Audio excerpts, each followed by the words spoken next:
Oke, jadi mari kita coba bahas lagi mengenai serialnya dari Classroom of the Elite. Dan kali ini tuh sendiri masih mengenai isi dari volume ketiga pada tahun ketiganya. Spoiler ya, tentu aja. Video kali ini tuh sendiri bakalan jadi video spoiler. Jadi jika kalian itu tidak keberatan, yuk mari kita coba lanjutkan. Nah, jadi pada video kali ini kita bakalan masuk ke dalam bagian prolog untuk volume ketiga pada tahun ketiganya Classroom of the Elite dengan judul Monolog dari Shina Hiyori. Ya, saat diterpa angin laut yang menyentuh kulitku, aku kembali mengingat hari itu di depan gedung sekolah yang seharusnya tampak biasa saja. Aku menghabiskan waktu bersama Ayano Koji-kun di bawah langit senja. Bagiku, itu adalah kenangan yang indah, pasti dan tak tergantikan. Namun pada akhirnya, aku tidak mampu melangkah satu langkah lebih jauh. Aku menyukaimu. Ya, kata-kata itu tidak pernah bisa aku ucapkan. Tapi aku merasa mungkin itu memang keputusan yang benar. Karena aku dan Ayano Koji berasal dari kelas yang berbeda, yang berarti kami adalah lawan. Jika dalam ujian khusus yang satu ini kelas kami kembali kalah, dan selisihnya semakin melebar, itu akan menjadi titik terakhir yang menentukan apakah kami masih bisa mencapai kelas A atau tidak. Aku sudah memahami hal itu sejak awal. Dan aku sendiri telah memilih jalanku melalui sebuah keputusan besar, sebuah tekad, mengalahkan Ayano Koji, membuat Ayano Koji merasakan kekalahan. Demi itu, apa yang harus kulakukan, apa yang bisa kulakukan. Dalam ujian khusus kali ini, aku melihat jalan menuju kehidupan sekaligus jalan menuju kehancuran. Namun, perasaan sedih itu muncul begitu saja dari dalam diriku.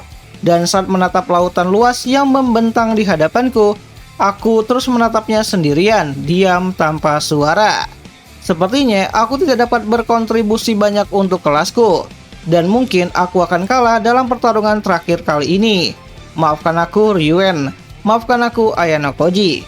Tolong maafkan aku atas diriku yang begitu menyedihkan ini.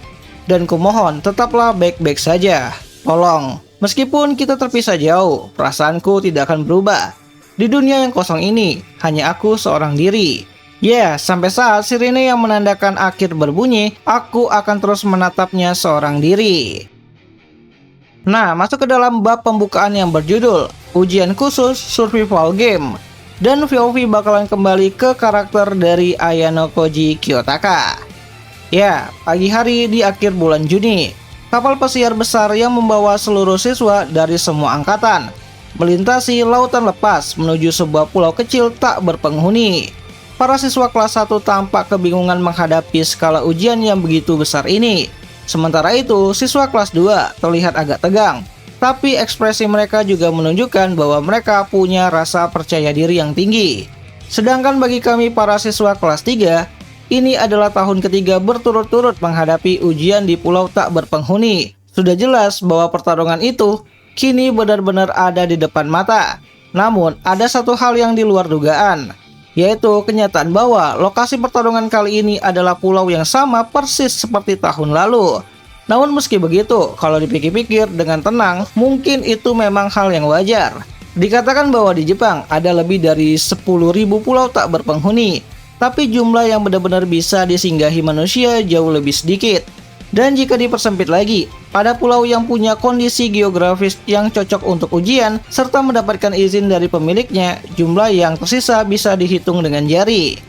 Kemudian, sinar matahari yang sangat terang, tapi tidak terlalu panas, bahkan jika terkena angin laut, terasa agak dingin. Perbedaan waktu pelaksanaan, yang dimajukan sekitar 1 bulan dibandingkan tahun lalu yang sebelumnya, ternyata cukup berpengaruh. Lalu, kapal pesiar besar itu membelah ombak dan melaju perlahan, dan mulai menurunkan kecepatannya ketika hendak merapat ke bibir pulau. Saat itu jam menunjukkan lewat pukul 8 pagi. Kayaknya kita sebentar lagi sampai ya, ucap Hashimoto. Ya, karena waktu sebelum kapal merapat dianggap sebagai waktu bebas, Hashimoto yang bersama denganku di kafe kapal menggerakkan tubuhnya sambil menguap, lalu mengumumkan kalimat itu. Ah, ngantuk banget. Harusnya semalam aku tidur lebih cepat, sambung Hashimoto. Ya, sepertinya dia bergadang, jadi agak kurang tidur, pikir Ayano Koji.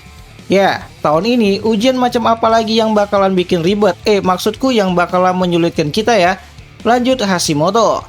Sambil bergumam, Hashimoto mencubit kerak kaos lengan pendek barunya dan mengangkatnya sedikit. Pasti ada alasan kenapa mereka ngasih kita baju olahraga baru kan? Ucap Ayano Koji. Ya, saat kami naik ke kapal dari sekolah, seluruh siswa kelas 3 diberi satu set baju olahraga baru, atasan dan bawahan, serta kaos dalaman, dan diwajibkan menggunakannya sebelum turun ke pulau. Sepintas tampilannya hampir sama, tapi bahannya terasa sedikit lebih tebal dari biasanya. Jadi jelas ada perbedaan di dalamnya. Orang-orang yang lagi persiapan untuk ujian masuk universitas pasti sengsara banget ya. Di masa kritis begini, malah dijauhkan dari meja belajar. Tahun-tahun sebelumnya nggak ada yang protes apa, ucap Hashimoto, yang sampai saat ini sama sekali tidak punya niatan untuk ikut ujian masuk universitas. Siapa yang tahu? Tapi aku lihat Shimazaki bawa satu set perlengkapan belajar ke dalam kapal, ucap Ayano Koji. Hah? Belajar bahkan di atas kapal? Balas Hashimoto.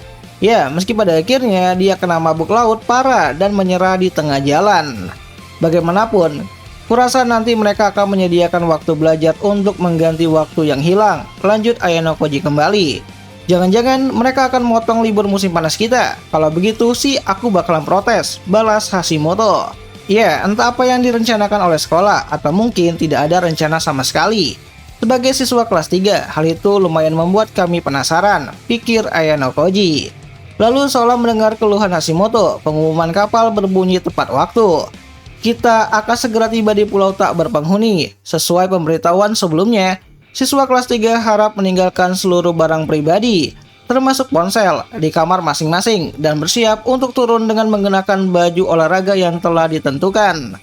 Pengumuman ulang, karena aku dan Hashimoto sudah mengganti pakaian dan tidak membawa apapun, kami tinggal menunggu sampai kapal berhenti.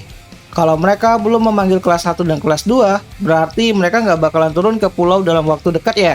Tanya Hashimoto, di mana Hashimoto lalu menatap ke sekeliling dengan heran. Dia pikir begitu kapal penuh, seluruh angkatan akan langsung bercampur dalam ujian pulau tak berpenghuni. Tapi kenyataannya tidak. Mungkin begitu, tapi dipikirkan pun sekarang kita tidak akan tahu apa-apa, jawab Ayano Koji. Benar juga sih, balas Hashimoto. Dan tak lama kemudian, kapal mulai merapat sepenuhnya dan terdengar pengumuman yang memastikan kalau kapal telah berhenti. Lalu kemudian aku dan Hashimoto pun berdiri dan berjalan menuju dek untuk keluar. Dan begitu aku turun dari kapal, hal pertama yang kusadari adalah bahwa pulau tak berpenghuni ini sudah jauh lebih tertata dibandingkan tahun lalu. Sesuatu yang sama sekali tidak bisa kulihat dari dalam kapal. Bahkan untuk urusan waktu tempuh saja, sepertinya ingatanku soal pulau tahun lalu tidak akan bisa jadi acuannya. Lalu seseorang yang tampaknya adalah staf sekolah berdiri tak jauh dariku. Dia lalu menunjuk ke arah pantai dan berkata, "Wali kelas kalian ada di sana, segera ke sana dan berkumpul sesuai kelas masing-masing," ucap staf sekolah tersebut.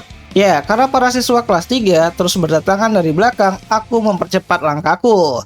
Kemudian ketika mendekati pantai, kulihat tumpukan besar kardus yang tersusun seperti gunung. Wah, ternyata aku masih ingat betul tempat ini, nostalgia banget ya, ucap Hashimoto.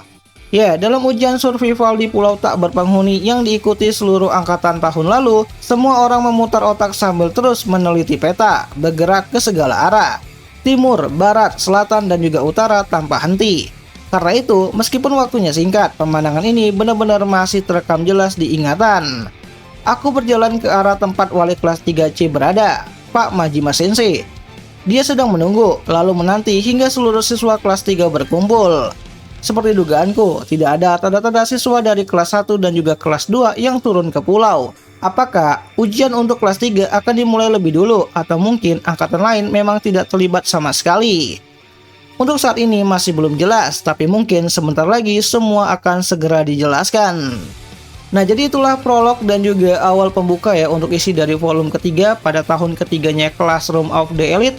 Dimana jika kalian suka dengan konten seperti ini, kalian bisa bantu aku dengan cara tulis di kolom komentar, "Bang, lanjut bang, nanti akan aku coba lanjutin ceritanya." Dan ya, akhir kata itu aja lah dulu mengenai video singkat kali ini, dimana jika ada yang salah aku minta maaf. Dan sampai jumpa di pembahasan video yang lainnya. Jani.